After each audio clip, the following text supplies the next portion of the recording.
What's up, dudes? Welcome back to another episode of Rhomas Men's Team. Pretty simple. We are a group of guys helping each other make progress towards each other's goals. If you're new to the channel, awesome and welcome.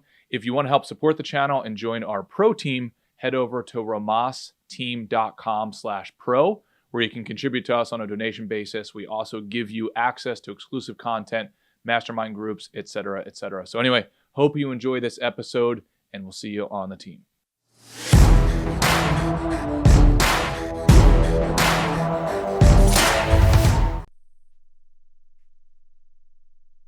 We are live, back in action. Sorry for the tech difficulties.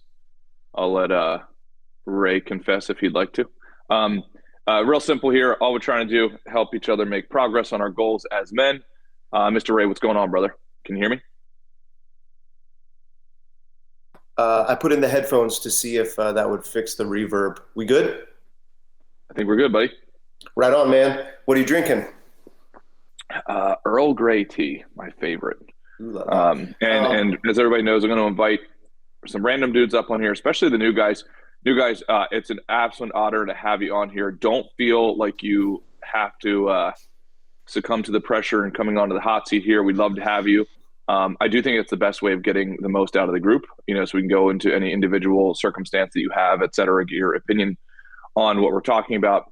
But I know it can be a bit of a daunting thing, so don't feel bad if you don't want to come on. So I will invite you guys. Just decline or don't answer the invite. That's totally cool. Also, out of respect for you, whoever comes up on board, these things are obviously posted on YouTube, so just keep that in mind. If you ever happen to say anything that you don't like, just let me know. We can literally, edit that out, or we can delete the entire episode. So we want to take your guys, how would you say? We want to respect your boundaries first and foremost. So anyway, Mr. Ray, what's going on, brother? Not much, man. I'm doing very scary, accounting, and conquering my fears. These kind of things are always much worse in the imagination, in the avoidance than they are in practice. So, yeah, just trying to get myself up to date with taxes, and that'll unlock a whole bunch of things in terms of government grants and different incentives. So looking forward to that. And so that's my day. Drinking my Rhomas smoothie, which includes Indian gooseberry, ginger, turmeric, and some cruciferous vegetables. Do you want to remind me what the health benefits are of the Indian gooseberry, ginger, and turmeric? Yeah, the most antioxidant compound on earth, naturally occurring. Makes the whole drink taste like complete shit, but yeah. Very dusty high notes. Yeah, exactly. Well, let's dive into, if you're cool with it. You mentioned you're going through taxes and finances, et cetera, and I think a lot of the guys would benefit from that. Like our relationship to the work in general, but then our relationship with some the more stressful type of work. And I feel like a lot of guys can receive feel a lot of stress around money. And especially if we let the problems accrue, then man, just because that compounding, literally takes place, especially if you have creditors and so on, to a degree that's very hard for the human brain to fathom. So I'm going to invite a few guys up here to talk about this particular topic. But Ray, I don't know if you're comfortable enough with talking about your situation, et cetera, what you're going through right now, but I'd love to hear it. Well, a couple of things come to mind. It's better to deal with a small fire before it becomes a big fire. And I mean, it's easy to say that, but sometimes you have to start a few big fires in life almost always you have to screw up and realize the consequences in order to change the behavior for the better, right? That's just the way we are. We got to hit a rock bottom. We've got to run up debt before we realize how important personal finance is. So, I'm dealing with a big fire. And it's as it turns out, of course, it's not nearly as scary for me today as I as I thought it would be in the constant putting it off. Yeah, so deal with this fire while it's a small fire instead of letting it become a big fire. That's what comes to mind. Yeah, no, it makes complete sense. And Daniel and Brendan, welcome to the hot seat, brothers. Daniel, let me throw it over to you if you're down for it, man. And like I said, feel free to not to share or to not share, because I know this particular topic can be pretty jarring for people. So, if you don't mind sharing your perspective, your relationship with money, does it give you stress? Do you feel like you're ahead of the game, at pace, or behind the game, et cetera? Or just any general comments to whatever degree you're comfortable. And I think you might be on me. Oh, there you go. Yeah. It's a great question. So it's so loaded, right? I mean, I think it's hard to feel. Maybe I'm just revealing my situation, but I think it's hard to feel like you're ahead of the game, even if like statistically you're ahead of the game. I spent a lot of my 20s just kind of fucking off, and I've spent the last several years kicking myself in the ass for having fucked off so hard. All things considered, like, I've put in a lot of work and I'm in a pretty good place, but I think I have an expanding horizons problem where, when I was younger, I definitely didn't listen to it much, but like, as you acquire more, I think you get an increased sensitivity to protecting what you already have, which kind of incentivizes you to acquire more from there. And so finding that balance between like, how much of my soul do I want to give up for material security is it's an equation I'm balancing a lot. You mind if we go a little deeper into that? You cool with that? Sure. So, because I think, first of all, Ray, I don't know about you, but Daniel, I don't mean to say this to stroke your ego, but the amount of times where I'm like, where I sit back and think it's like, wow, man, like the new guy to the team just said something profound, and it wasn't that I wasn't expecting it, right? It's just like, as we all go through our journeys as men, you start to realize these pretty archetypal patterns, and then you hear somebody like Daniel articulate it in a way, it's like, yeah, that's spot on, man. Daniel, if you don't mind me asking, where are we finding you from, brother? Where are you at right now? I'm in my car, outside of my office. More specifically, or less specifically, I'm in Florida. Cool. Awesome. Hell yeah. So, number one, I've noticed to a lot. Yeah, that's where Ray frequently stalks Mark Wahlberg at some sort of fancy ass resort. Yeah, one time. Yeah. So, Daniel, I think you're bringing up a really common point. So I work in my industry is wealth management, et cetera. So like, I'm literally in the business of money, and it's amazing. The bottleneck is often the psychology. 100%. So you actually articulated a very common pattern, which is like, hey, I'm kicking myself for the past. And then what I have noticed is actually it almost forces the pendulum to swing the other way. So what I have noticed, and Daniel, I'm not saying this is you, but I've noticed this for sure as a pattern. I'm kicking myself in the past. So now I'm going to over-index on like saving as much as possible, or I'm going to repeat the same patterns of the past, but beat myself up for it simultaneously. So those are like the two modes I've seen.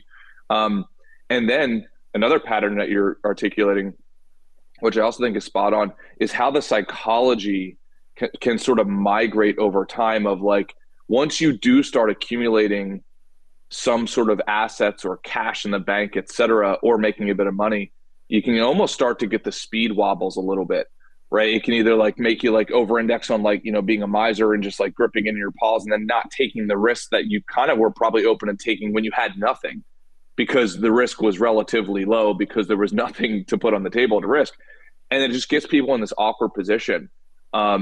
So I appreciate you sharing. If you had to give yourself a score of 0 to 10, completely knowing that it's subjective, but there is a bit of objectivity to it because money is countable. Where would you say you land on a scale of 0 to 10? Like 10 being defined as like, if you operating on all cylinders in the trajectory of where you want to go. Not that if your goal is to be a billionaire, you're a billionaire right now, but do you think you're on the path of where your North Star goal would be financially?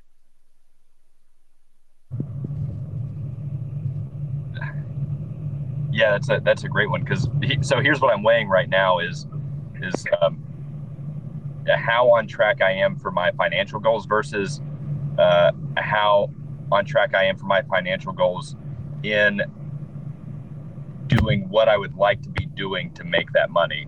So I think I'm at myself probably a 7.5. I think I'm pretty on track. I'm at least living out some of the things that I thought were professional dreams earlier in my life, and those goals shifted. And of course, when you're like, I want to be an X, Y, or Z, like the glamour and the wishing goes away quickly. So I do appreciate what I do, but it's never as sexy as what you think it was going to be. So yeah, I think pretty high up there, but I have some moving goalposts, and financially we're comfortable, although I'm looking for ways to get more security, but we're certainly not having to live paycheck to paycheck. And I don't know how much is oversharing here, so I don't want to go. There's no oversharing, dude. There's no oversharing, and that's the just ask ASB. Yeah, one of the pillars of our group here, Rob Bogart, he says the 3 F's you never learn about are in school or growing up are finance, fitness, and feelings, right? We kind of like, it's not covered in school. Parents don't really talk about it. And so part of Wes's mission is to kind of pull back the curtain on these subjects, right? And that it's like there's no shame or embarrassment or oversharing really when it comes to any of those, fitness, finances, or feelings, because we want to together become Jedi masters of those subjects, right? And Wes, something else that comes to mind is the holistic definition of success, right? Because Daniel said, I might be meeting my financial targets, but am I doing it at the job that I want to be doing? Am I doing it at the game I want to be playing for the rest of my life? Maybe not. And so do you want to riff on that for him in terms of like, for building wealth is something a game we can play into our 90s, right? Yeah. And then where that fits into the broader holistic definition of success that we talk about in this group. Yeah. So I think there's a pattern in life that is really fascinating. And Daniel, I think you hit it spot on. I would actually argue that, when we start out as kids, we want to be like astronauts and NBA basketball players, something like that. And then as we kind of go throughout, probably like until our, let's say, late teens, early 20s, et cetera, we find that those 2 or 3, I would say, pretty theatrical versions of a career kind of fall off a cliff, because it's like, well, if you're not in the NBA by the age of 22, right, like you're not going. And if you didn't pass your if you didn't even qualify to take physics in high school, right, like you're not going to become an astronaut, that sort of thing. But I would actually push against that, because I think those anomalies tend to be extrapolated over to like, oh, well, I just got to accept my lot in life. I'm just going to be an accountant, or whatever.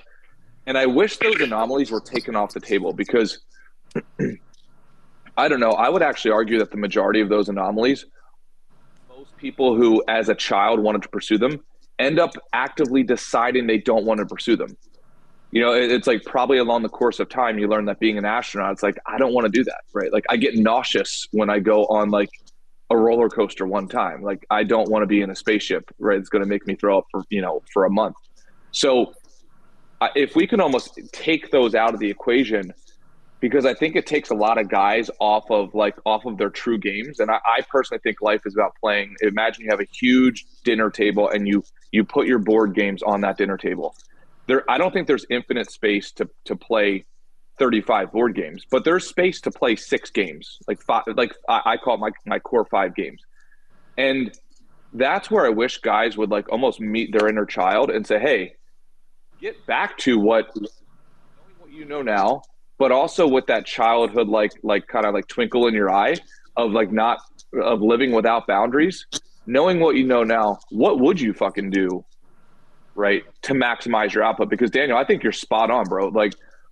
Like you could be on track for your money game, but if it's in a job that you don't like, I could tell you the end game of that, because I a lot of my clients, at least a portion of them have that, right? And it's like, then they're looking for fulfillment, and every single one of them would tell you and I, hey, don't divorce fulfillment from your money game as much as possible. Now, what that might mean is you might have to work at the Starbucks to make money, and then do a podcast on the side, or do whatever on the side. Not make any money for a long time. In fact, I just watched a Joe Rogan skit that I sent to Ray a couple of days ago. Daniel, let me ask you this. How many years do you think it took Joe Rogan to make any money from his podcast, knowing that 2 years ago he signed $100 million contract with Spotify? Sorry, this fucking I got to turn that off every time one of those fucking emojis goes. I know. I got to turn it off. Anyway, Daniel, if you had to guess, how many years do you think it took Joe Rogan to make any money, like literally any money, right, knowing that he made $100 million from Spotify a couple years ago? Man, I don't even know how long his podcast has been running. I'm just going to throw out 10 years. Oh, so 5 years, zero capital. And then I imagine, right, like it sort of incrementally increased from there, and then hit an exponential curve. So it's like we're talking about arguably the best podcast in the world, like the most followed podcast in the world, that made $0 for him for 5 years. And that's just crazy to think about. Now, I also think the dirty little secret behind it, in a good way, is he was also planting seeds for decades prior in other career veins, with comedy, with Fear Factor, being an actor, Fear Factor, etc. So I think it's actually a pretty good structure to follow. Like, hey, go and make your money where you're making it now. But then why not, to use the cliche thing, why not have a side gig, a side hustle that really taps into the vein of passion? Daniel, what's your perspective on that? Yeah, I always love hearing stories of affirmation. It mirrors my life pretty closely. It reminds me when I was serving tables, however many years ago, I remember running into this guy. I wanted to be a writer. I ran into this guy. I was working in fine-ish dining. I ran into this guy who was a historical fiction writer, and I'd never heard of him, so I kind of blew him off at the time because I was a young prick. But he talked to me about like the sort of the struggle it took, and he was like, the line I remember him saying was, "You've got to make your money. Like you have to survive. You can't just like forsake everything and dive into this thing when you're not making anything." Because I think that's for whatever reason, maybe it's because we love the story of the genius or whatever it is, but our cultural narrative is like, if you're not dropping everything and pursuing this one like tunnel vision passion, like you're not really serious about it, and you're not really willing to do what it takes to get it. So fuck you, don't try if you're not willing to like sacrifice your wife and child at the altar of whatever you're about to embark on. So yeah, I really like the like you're saying, the 5 core games. I like having a few irons in the fire, because I think it also keeps you from becoming a dull person. I don't want to only talk to my wife about leadership management training for the rest of our lives, Mm-hmm. Dude, I just had this conversation. So we just went on our retreat recently, a little men's retreat. And just real quick, hey, Brendan, if you can still hear me, I'm not sure if you decided to go off. That's totally cool if you did. If you want to come back on, let me know. I'm not sure if for some reason the tech was just kicked you off. No, Wes, he's saying like the son overheated his device and he had to got it. Okay, cool. Seek shelter, Dorothy, like in the storm cellar. Yeah. But dude, Daniel, literally, man, that's pretty profound, because I know that if I just focus, let's say 3 of my games are on the career genre, Yeah. If I were to narrow 2 or 3 of those down to 1, I'd be bored, right? And therefore I'd not be engaging. I would not be motivated, right? Like I'm not a fucking robot. And I agree with you. I think because some of the top of the funnel stories are like, oh yeah, I mortgaged the house, I moved into my van, and then I created the next Facebook because that's what it took. First of all, I think those stories are oftentimes like over dramatized. And I think number two, it's like that narrative contains way more in the graveyard than it does in actual success versus like the person who incrementally builds. So I like sustainable games like the Joe Rogans of the world, et cetera, where you have all of these things compounding and accumulating under the surface that, by the way, are intrinsically motivating. So you're already getting the rewards simultaneously. And then one day it pops, but I think it's almost like this staggered approach. Like, yeah, you have your job here, you're making money, and this thing doesn't make any money. Then all of a sudden, boom, this thing makes money. I could tell you the same for Matt McCusker. He would not mind me telling you this.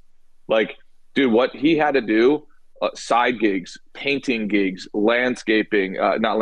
construction, all of this stuff, demolition, et cetera. And that's where he's making his capital. And then the podcasting was making like literally zero.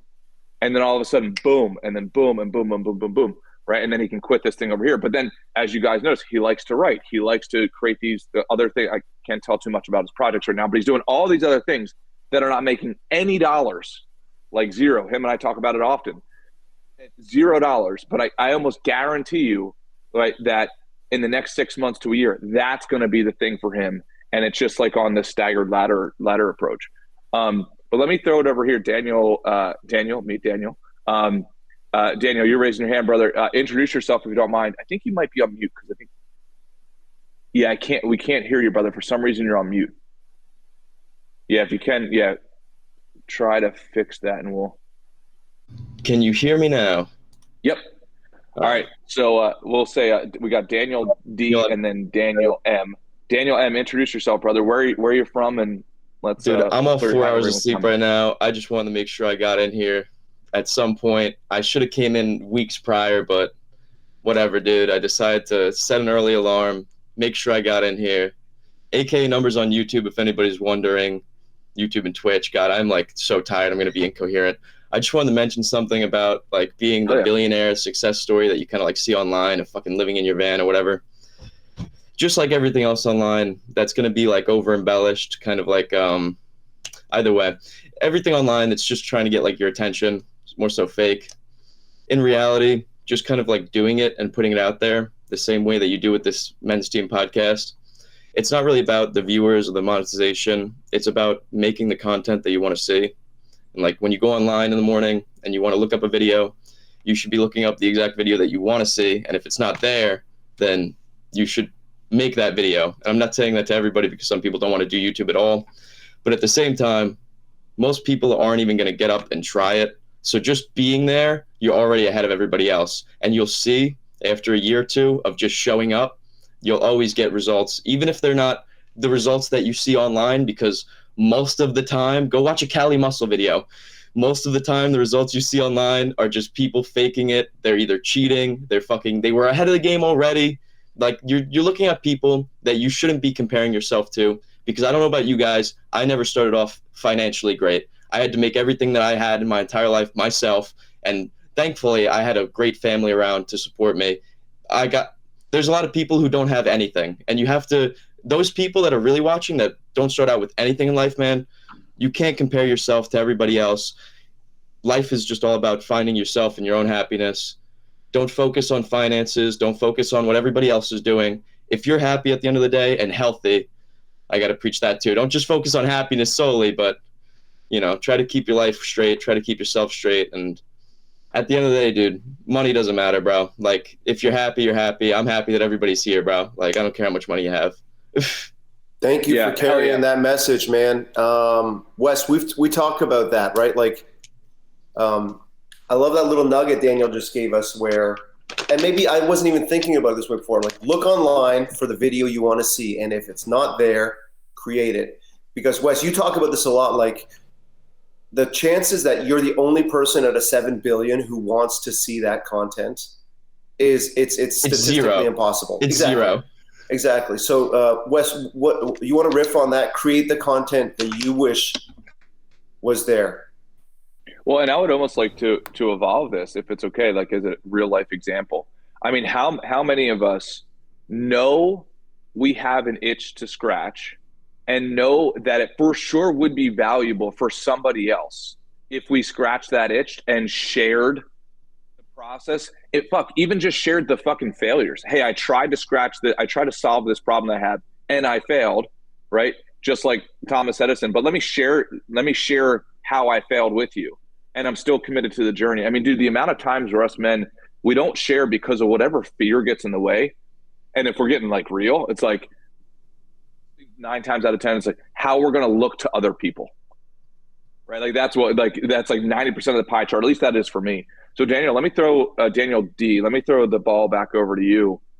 If you don't mind being a little vulnerable here, if you were already a billionaire, right, what would that thing be? But it's not, I'm just going to go and sip martinis on a beach somewhere. It's like, oh, I would contribute to other people in this way. What would that answer be?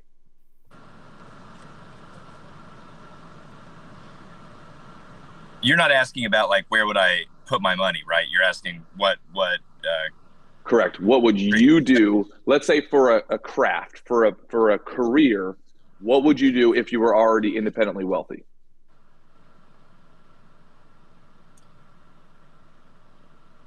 Man, that's so hard. I think I probably would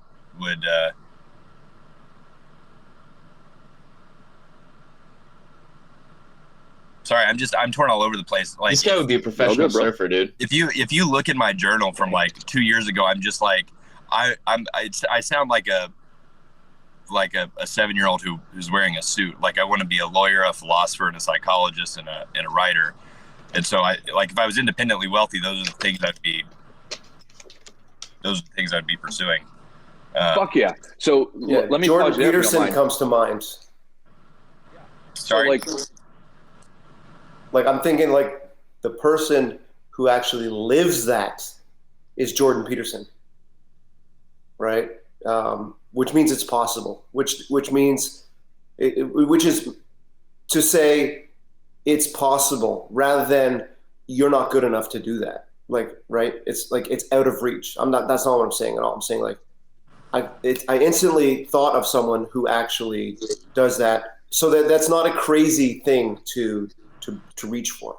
Yeah, and I think that the kernel in there, the moment of vulnerability is like, I think it's so tempting, especially in our current climate, to kind of keep your opinions and your ideas in line in a certain lane, and to deviate outside those lanes, and let's just say put it on YouTube, is pretty scary.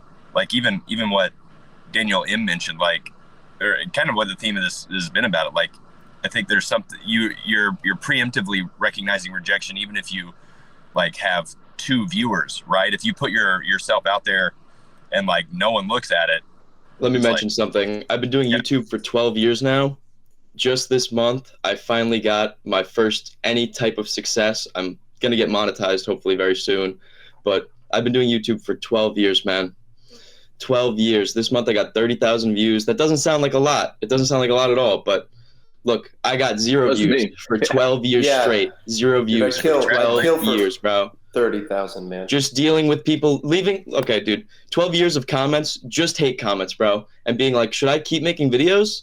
Should I just like completely quit this? And now all of these people that have been leaving hate comments for fucking 10 plus years, I'm about to get a paycheck straight from them, bro. Personally from them, straight to me. And that's the best part, bro. Fuck them, dude.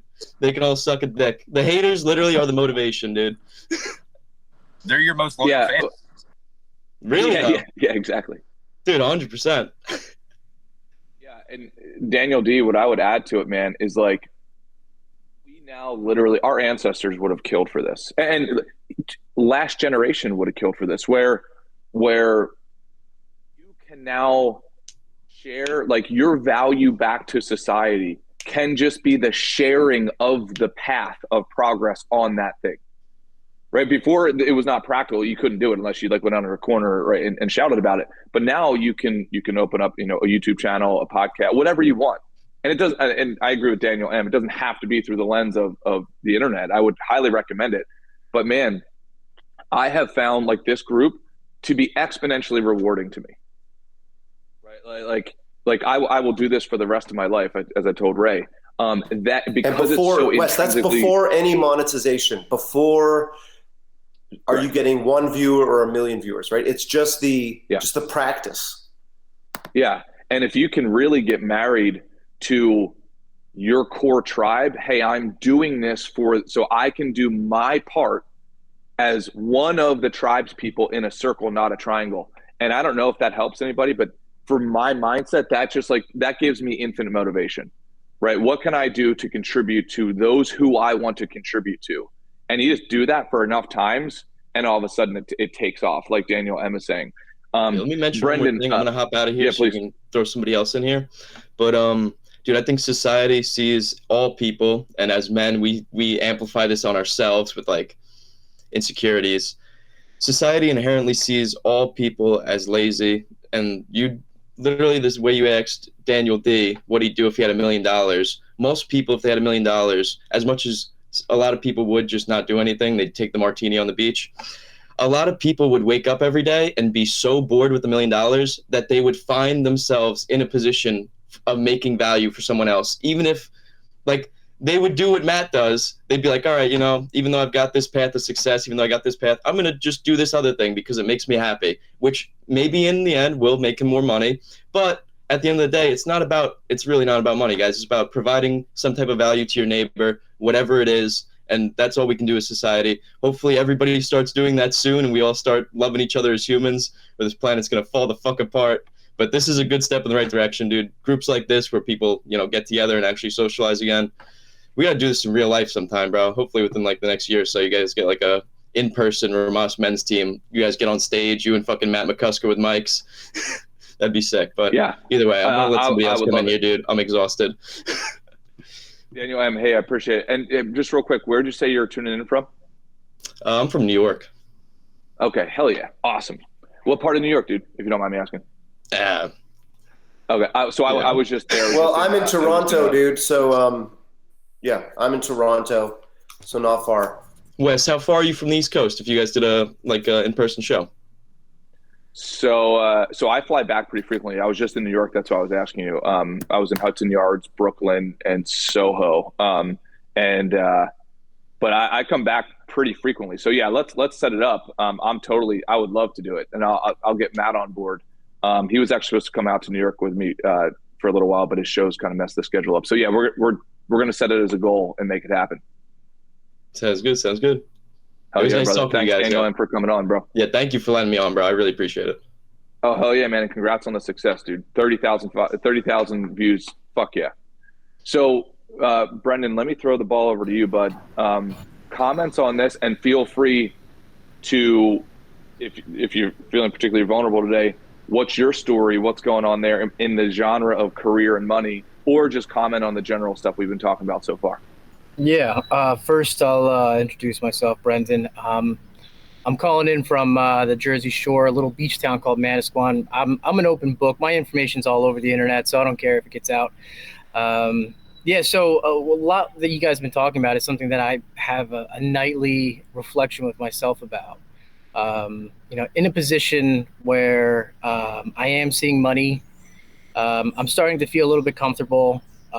One thing I do run into is, I think Daniel D touched upon it, was being more risky with money. I think it was more of Daniel looking back and wishing he saved more, while I look back and think, man, I should have, been more risky with investments. And for years now, I've been scared to buy a house or to move forward with it, because as I was always thinking, at some point, something can happen in the market. I work in sales in particular, so there's always worrying about the next season that comes in, the ebbs and flows. You could be in the flow and decide to start buying a home, buying cars, whatnot. The next year you hit a rough patch, and now you're, I've seen it happen to my father.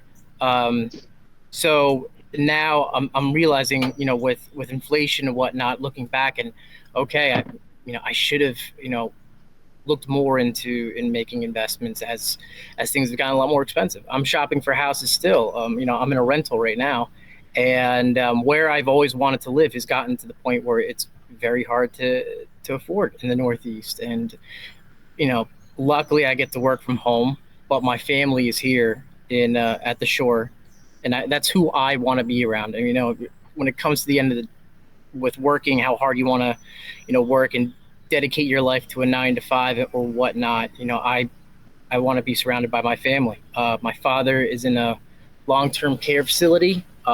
Moving away, I wouldn't be able to see him. So every financial decision I make really comes down to my family, and not just my children, but also my siblings and my parents. Where will they be, and keeping them close. Brendan, do you mind if I ask you a few questions? Go ahead. Yeah, like I said, I'm an open book. If you look me up, you'll probably find a lot of information about me. I'm not a famous person at all. I've just been open on the internet as a salesperson myself. I try to keep myself pretty open to prospects and whatnot. Hell yeah.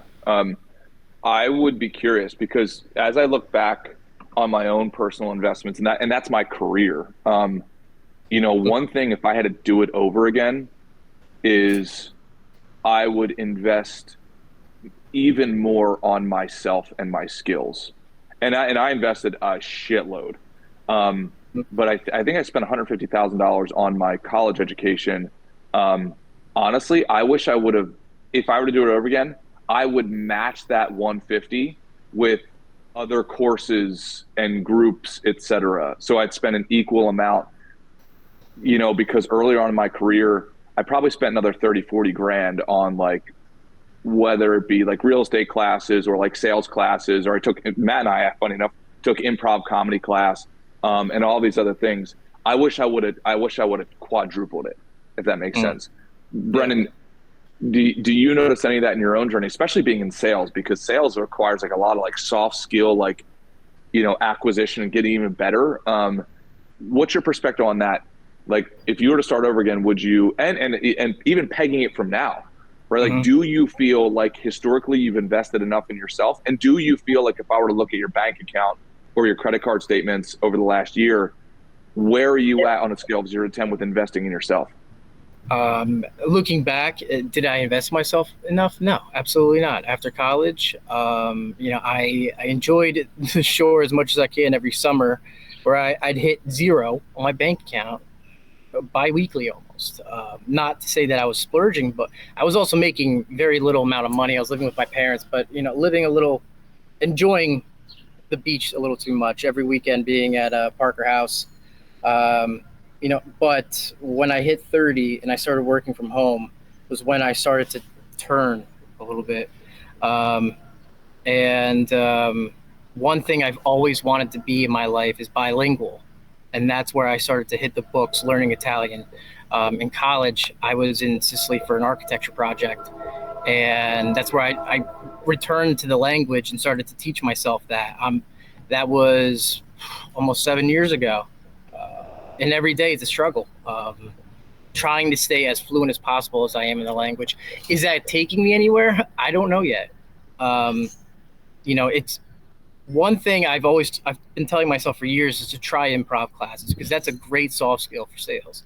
Being able to work off the cuff. In one part, I think the first lesson you learn in improv is getting to yes, or is it you're never disagreeing with that person. Correct. And that's a bad habit that people have, is you hear a lot, yes, no, yeah, no, one of those things. And I don't know what the instinct is for us to constantly disagree with the person, but there's a lot of that aspect that people need to learn in sales and friendships. When you're building a relationship with a person, one thing I always learn is to learn from them as much as you're trying to teach them too. Give them those dopamine hits. People like to talk about themselves, and don't fall into that trap of being that person who just constantly is the person who just goes on, as I am right now, but works in this department, in this situation. To your point, Daniel, on that, I'm sorry, Brendan.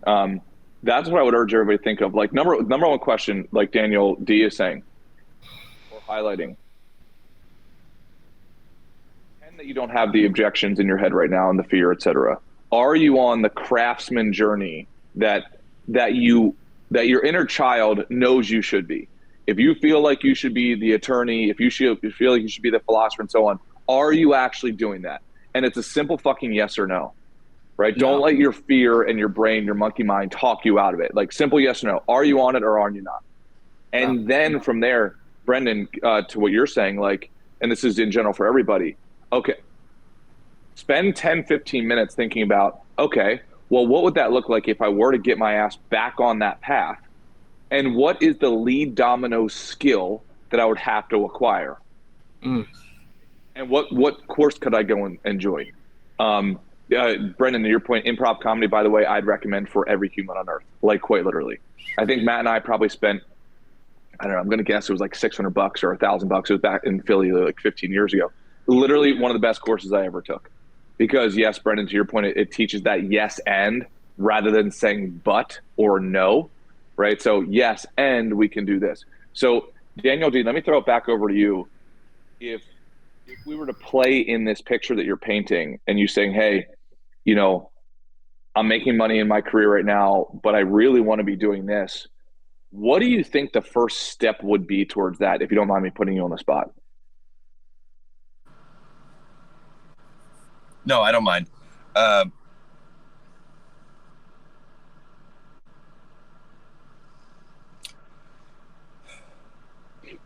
think I might be patting myself on the back here, so this could be wrong. Do it. But for me, I think my first step, given those specific goals, is to kind of really tune in to the I don't know, this could be dangerous advice for some people, but really tune into the inner voice that says things to you sometimes that you're like, that's crazy, or like that's an opinion that doesn't make any sense, or something like this. And, you know, there's a lot of gray area here because obviously your brain turns out a lot of dog shit that doesn't map onto the real world very well. But I think trying to split that apart from whether or not it fits into what's popular to think right now is a very different question, and one that's really hard to pull back from. One that's like, is this an acceptable thing to think right now, or to say, or to put out into a public arena? So I think just cultivating that that courage to go somewhere that like your brain, even to like maintain whatever social circles you're in, like you probably should step back from this for now. Yeah, and I can understand that. I think one of the ways of reducing the probability of that's actually like a thought error is like, hey, am I really intrinsically motivated to do this? And I agree with you, Daniel, and if I'm hearing you right, it is hard to tease out what's a gold shiny object versus what am I really intrinsically motivated to do. One of the ways that I have found of doing that is like, have I often wanted this in the past, and how far long ago? So it's like, oh shit, like I've actually wanted this since I was 10, right? And it's come up like on a weekly or monthly or quarterly basis since then, versus like, oh, that guy over there on the corner playing piano, that seems cool. It seems like those girls are looking at him. I want to do that. Do you know what I mean? Right? There is a model of teasing that out. Phil, let me throw the ball over to you. What's your perspective on this particular topic? I'm sorry, I'm still just kind of unclear what the question is. So I would actually argue that you're kind of already on this, which is like anybody who's not pursuing what they really want to be pursuing, and we all kind of know what that is. And to Daniel's point of like, hey, sometimes that's going to be a shout in your mind. Sometimes it's going to work its way down to a whisper, but it's still there, if that makes sense, of knowing whether or not you're really congruent with what you ultimately want to be doing, and then ultimately making money from that, et cetera. So do you feel like you are on that path, right, that you're intrinsically motivated to do, and that you're contributing to society in a way that like is true to you, or are you off that path? I mean, day to day, I'm off the path for sure. I was just starting to work on video game stuff yesterday a little bit, but I didn't even honestly work that. I got like maybe less than an hour in, and yeah, as always, as I've complained in here endlessly, like I don't know. I know what I want to do, and I don't know how to make it happen. I don't know how to put in the work every day. That's always been my problem. So I'm not sure how to fix that. Well, as always, right, I want to push against you on that in a good way. I like what you said. It's like maybe at a micro level of analysis, at any given time, I could catch you off the path, and perhaps even more likely than not. But on a macro level of analysis, you released the thing to the world via that video game that most people wouldn't have the balls to do. Do you know what I mean? Right? Like, so I think that's another piece of like the path is often muddy and jagged with failures and non-trial attempts. Ray, would you agree with that? Yeah, I think that Phil is a champ at beating himself up while showing us the path simultaneously, right? Or saying like he's like illuminating the path with the flashlight, telling. Look, everyone, I mean, guys, I don't know. I appreciate it. I appreciate it, but it's been almost 6 months since I released that game, and I've worked maybe. I hear you. I hear you, man. And so barely worked since then. So, I hear you, dude. And if you take your finger off the compliment gun trigger for a second, what I was going to say to Wes next was like, what comes to mind is like habits, projects, and actions. And actions. So I think that like the fact that Phil was able to release a game is one of those boxes, but it's there might be a he might need to rewire the habits or actions or part. What comes to mind for you, Wes? If we're going to analyze his situation, because I am Phil, I can absolutely relate. Well, I think, and Brendan, I would love to get your perspective on this. It reminds me of that old Jim Rohn question of like, how many times do you give a baby to learn how to walk before you tell them to not try again? And I know it sounds so elementary to bring up like an example like that, because in my opinion, there's just certain things that it's like, well, I've got two paths. Either I stop trying because I can't emotionally accept my failure rate, or I say, I'm just going to do this thing because I love fucking doing it, and I don't care about the failure rate. And I'd rather have a beautifully chaotic relationship with that and go through all of the shit and like all of the dragging through the mud of my emotions, because then at least I'm engaged with life rather than just numbing myself and saying, I'm just not going to do that because I failed a million times and I'm just going to go over here and I'm going to work for Walmart because, that's just a more predictable path. Look, so the thing is, the reason why I say this stuff is I'm not just criticizing myself like unfairly. Like the thing is, look, we all know that we all have known in our life, or at least probably know that it's possible to want something for like 60 years and never have worked for it, right? Like the guy that just talks about shit and never even takes like tiny steps towards, like that's a total possibility. And that's the possibility that I'm most of the time occupying. Like that's what I'm doing most of the time, is I'm thinking about doing stuff. I'm almost never starting and failing. If I were starting and failing, that'd be a different story. Most of the time I don't work even once, even for 1 minute a day, most of the time, like that's the problem. That's why I'm complaining about it. And that's why I'm like, and then, I'll feel bad about it, and then I'll get off this call and immediately go back to not giving a shit at all and not doing anything about it. So that's why when I've said this before, like I honestly wonder why the fuck I'm even on these calls, because like I feel like it's possible I'm just enjoying complaining and enjoying, getting attention here, because I seriously, as soon as the calls end, most of the time, I'm not working towards my goals. I'm not motivated to work towards my goals when I get off these calls. I'm just like, enjoying talking here and then getting off and just fucking off again, And it's like, I can't. Phil, I don't think you're that, like, Phil, I hear you. And to be honest, I don't think you're that different. Pablo agrees. But does that mean these conversations are worthless? No. Does that mean your contribution is worthless? No. The following reason, like the alternative for guys like you and I is isolation, right? And very rarely does something good come out of isolation, right? So you're in community. That's an upside. Second of all, Phil, you haven't mentioned that maybe some of the stuff you're saying, complaining or whatever you want to call it, is helping someone else. Wes, what do you think?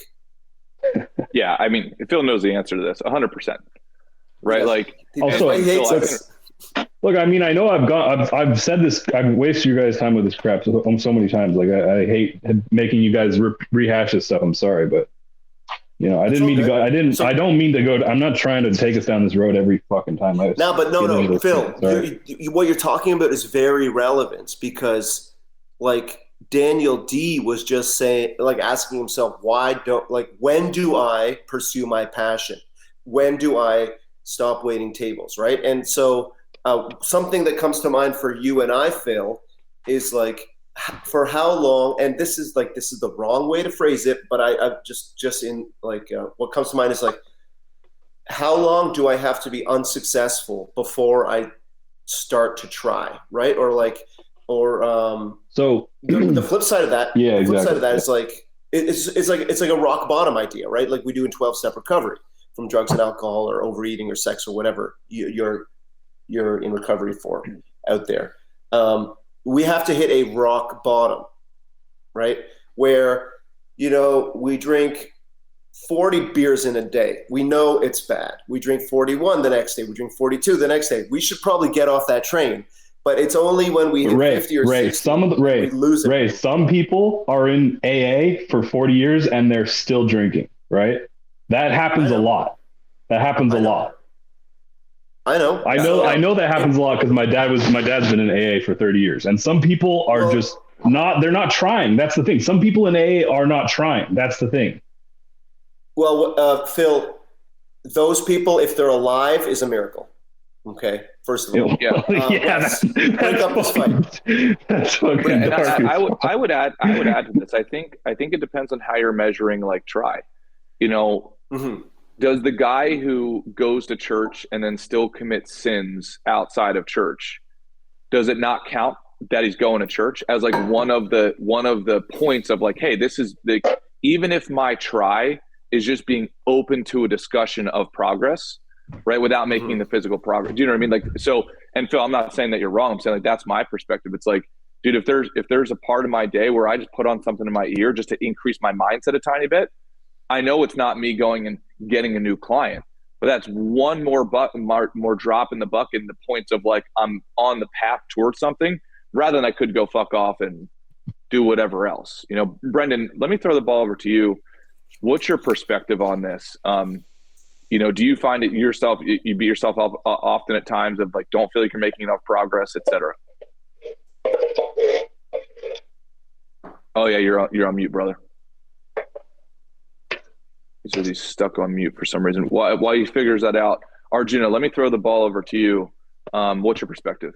Yeah, I wanted to hop on, have a little contribution just through my own experience between the last 24 hours of I really relate to what you're saying, Ray, about the rock bottom. I always have had to experience those in order to shift. And even just yesterday, like all these different things, or 2 days ago, all these things were happening. Lost my dab pen, fucking locked my keys in my car, and then my girlfriend had accidentally tore the handle off of the door. Like, I was just a comedy of errors. But then I woke up yesterday. Off the door of your car? Yeah, I was trying to open the truck door. Is your girlfriend a gorilla? Get the fucking coat hanger in. She's standing on it's a truck, so there's like the footstep. She's literally standing on the step and just pulling the handle to like open it and widen it. Boop! Just pull the whole fucking thing off. But at least then all the mechanisms were exposed. You could just pull the lever, open the door. So, I mean, There's a silver lining mindset. I mean, it is what it is. Well, that's what I was getting at though. Like all this shit, I realized like because I've talked about weed and stuff like that. That's my only like it holds me back in my ambitions. And so I felt like all of these things happened yesterday, the day before, and I woke up feeling this shift and being like, okay, I left my dad pen, this and that, and I'm like, well, I could always take the pursuits to continue the habits that I'm used to, or I could just take this. And I was vulnerable, I was sensitive, I was feeling these ways, you know, throughout the day of not being stoned, but then sleeping through that, waking up today, feeling clear. Like I wonder, because I relate so much to Phil in these ways. I'm not so like emotionally like heavy about it, but I still feel very inactive in my pursuits. And I wonder if there's not just certain things in the daily activity and intentions that could be shifted that could just help in those ways. Just like, because it can feel so hard mentally, but then if you actually start changing the neural pathways with just very basic activities, I wonder if that could like help alleviate and shift things. Yeah, I also wonder, like, You're good. When I look at certain creative individuals, whether it be like I don't know, Christopher Nolan, or you name the creative pursuit. I think Tim Ferriss actually talked about this. Like, he's like, actually, if somebody were to follow me around with a camera, they would find that I'm wildly unproductive, because his particular craft is like sort of like nothing mixed with like high level punctuated periods of success, and then going back into his cave, nothing, and then another punctuation mark. But Brendan, I want to get your perspective. I don't know if you worked out the muting issue. Yeah, what's your take on this particular part of the conversation? Yeah, I run into this still. Going back to the story of learning Italian, I put it off for a long time, and just wasn't doing the work. Like, just I would tell myself every afternoon after work, I'd go to it, and then I just wouldn't do it. And part of it was eliminating things that were taking up that time from my life. Sometimes I have to get rid of social media. Sometimes I have to get rid of. I don't think I have a drinking problem, and then I just go. I'm not going out on the weekends anymore. I'm not doing this. And then if I still find myself not doing what I'm supposed to be doing, then it's not important to me, and I need to rearrange my goals. And as a Catholic, when we go into Lent, eliminating what you think is bad for you, it's great to practice that, whether you're religious or not, is to say, okay, for 40 days, I'm putting this number ahead of me that I'm going to eliminate this from my life. And then at the end of the 40 days, you evaluate, is this really important to me? Is this not important to me? Do I feel better that I got rid of this, what I've been doing? And then it's constantly just going back and going, okay, am I do I care enough about this video game that I'm working on? Is there something else that's, taking my attention? Or with it, learning languages, if you go on YouTube, there's a whole bunch of clickbait, how to, learn. I bought a book that was how to learn a language in 3 months. It was an absolute rip-off scam. If you mention it on Reddit, people will just make fun of this guy. Unfortunately, I thought this was the way, and I got upset with myself that I wasn't learning fast enough until I actually spoke with somebody who has taught themselves a language and explained to me, that's not going to happen. Imagine, how you think and you learn, and you have to understand this is a process. You're going to go up, you're going to go down. There's a graph that's level to mastery, and it shows you like the wins that you're getting. You're going to hit those ebbs and flows. Like, you're going to think, okay, I'm at A1. The next day, you're back at beginner level. Jiu-jitsu. I'm a 4-year white belt in jiu-jitsu. And I tell myself, do I care enough about this or not? How do I feel when I go there? Like, yeah, I feel like I suck every time I go, but like, I'm constantly evaluating that too. Do I just let it go? Do I feel like a quitter afterwards? Phil, I'd ask myself, do I want this or not? Is there something else that's taking my attention that I'm starting to care about more? Did I, put faith in the wrong advice that I got? Somebody telling me to go down that path, and maybe that's why it's not working for me. I put a lot of faith in Brendan, telling me what to do. Yeah, Brendan, to piggyback off of that, so I've got a friend who was on the path that he wanted to be. but the problem was he wasn't receiving the money, right? Like, and in particular, it was like that he almost felt a bit of FOMO, like he was on this other path, fully self-expressive to go after what he wanted, and in that monologue was almost like, I don't want to be like everybody else, right? But along his journey, he started getting a bit of FOMO of everybody else, you know? So then what he did, he and I had a conversation. And I told him, I said, hey, man, he's a really close friend of mine. I said, hey, just so you know, that thing that you feel like you're missing out on, I guarantee you at any moment you can go and plug back into normal people society. And you will be able to catch up within 6 months to a year, right? Which is a pretty small amount of time, right? Like he wanted like the house, the picket fence, right, in the neighborhood. He didn't want to live on like the coast, so it wasn't anything dramatic. And I think what he would tell you, so he bowed out of his path, right? Went and got those things literally within 6 months to a year, right? Now is kind of stuck there and wishes he could get back on the other path, but harder to get. Spectacular. Yeah, for those people who are just listening, I fucking Apple's iOS has these like real-time emoji things, so there's a whole bunch of fireworks just went off. Yeah, pretty theatrical way of. And the best thing about it, for those of you who are listening, is that the context is way off. So if Wes is talking about the Holocaust or AIDS or slavery, balloons usually go up. Yeah. So But Wes, I love what you're talking about, which is the perils of not like following your calling. And look, I think here's the other dirty little secret. Like, we don't get to remove ourselves from, what is it called? Like the Sisyphusian journey. You're either going to be Sisyphus on the standard track of just like pushing that ball up that big rock up the hill, and it's going to fall back down. If you're an accountant and you don't want to be, because at the end of the day, you're going to have to do the same fucking reports next week that you did this week. Or you get to pick the Sisyphusian journey on the track that you decide, but it's still going to be a fucking grind. And maybe it's what Phil's highlighting is like, hey, on that journey, it's an emotional grind because you feel like you're not fucking productive every day. You might not even feel productive every year, you know? So, but I don't think we get to pick a path that doesn't have the downside, like the Sisyphusian downside. Phil, what's your take? It's been over 30% of the year already. That's pretty fucking crazy. Yeah, I don't know.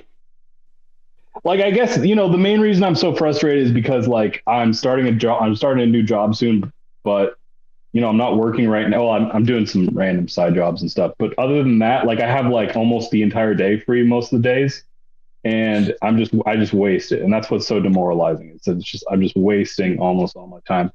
But I did recently because I entered my game into a festival, and I didn't win a prize, but I got honorable mention. So I'm able to join.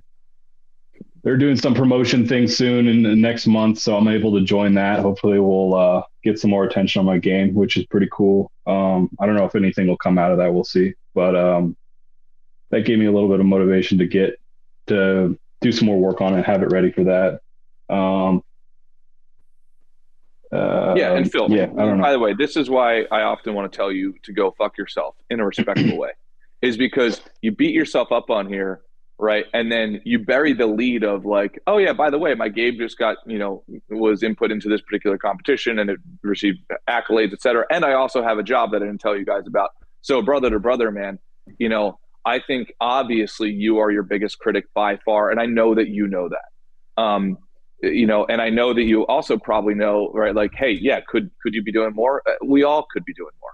And I think, do we all measure ourselves on units of like time units of progress that don't necessarily reconcile with maybe what society would?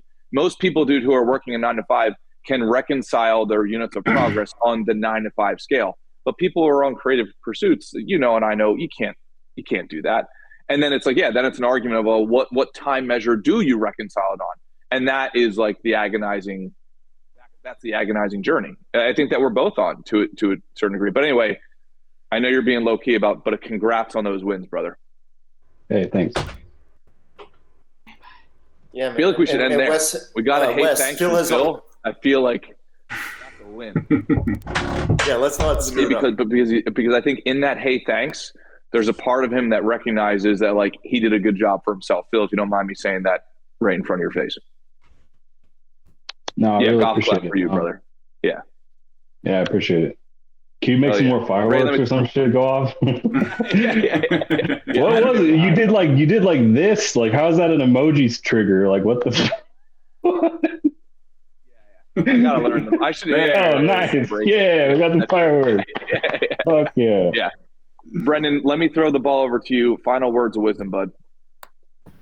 Count the wins, man. You know, I didn't mention that before. That's what helps me too, is those little bits of dopamine that keep you going. You know, constantly thinking that you're losing, you're just gonna end up losing and fall into that cycle. I mean, I get in my head all the time about it, but hey, good on you, Phil. That's awesome. That's huge. Yeah, hell yeah, exactly. He's not gonna take it from me, but he knows it's true. Arjuna, final words of wisdom, buddy. Yeah, always appreciate y'all. Got some goals coming up. I'm gonna start my podcast today, and I got some accountability with an old neighbor where she has to sing online before the month's end, and I have to freestyle online. And so, got a couple goals before the next meeting. Yeah, brother, and feel free to post the podcast link on the Discord so the guys can check it out if they want to. Sure, that's gonna take a minute to figure all the tech stuff out. I still gonna figure that. Yeah, whenever you're ready, man. Ray, let me throw it over to you, buddy. Final words of wisdom. Yeah, I just want to thank all my brothers for being on the call today. Welcome, Brendan. Welcome to the brotherhood, and Daniel, this is what we do. Daniel M. Yeah, man, we share wins and losses, and we kind of rally each other. And so I just love this group, man. Love this group. Love being here. Thank you, Wes. Hell yeah, brother. Phil, let me throw it over to you, Beast. Yeah, I'm gonna change the habit of getting off this call and doing nothing, and I'm gonna do some shit after this call, I guess. So. Fuck yeah, dude.